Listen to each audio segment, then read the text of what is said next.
So I got a question today during training a client, and he asked me, um, you know, he was asking about whether or not he should break up his protein because he was looking at the stuff about, you can only digest so much protein at a given time, and so, everything else is, whatever, wasted or blah, blah, blah. And here's my response to that. What is most practical, convenient, and preferred? That's what you should do. A lot of these people who will debate how much protein you can't digest more than or absorb more than 30 grams, blah, blah, blah.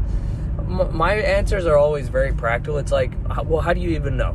Like, number one, are you going to be able to measure this? So if you can't measure it and track it, it doesn't even matter, because you'll never know.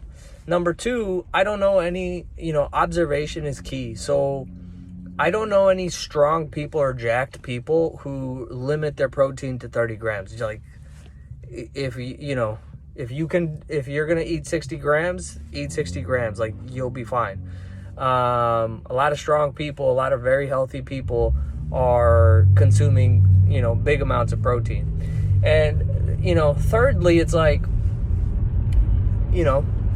are you really going to consume 100 grams of protein?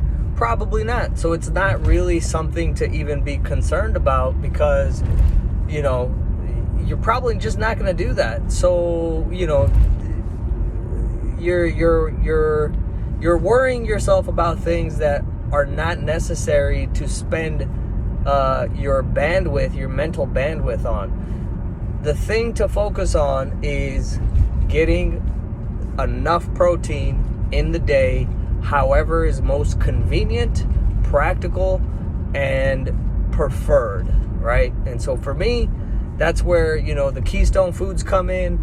It has to be enjoyable, it has to be delicious, and so I eat a lot of burritos, aka the burrito boy. And recently I've been doing a lot of air fried chicken sandwiches. So make it practical, make it make sense. Don't worry yourself with all these details that you don't even know if we can get the answers to, right? We can't measure it, we can't track it, we don't know. And so use that energy and that mental bandwidth on other things.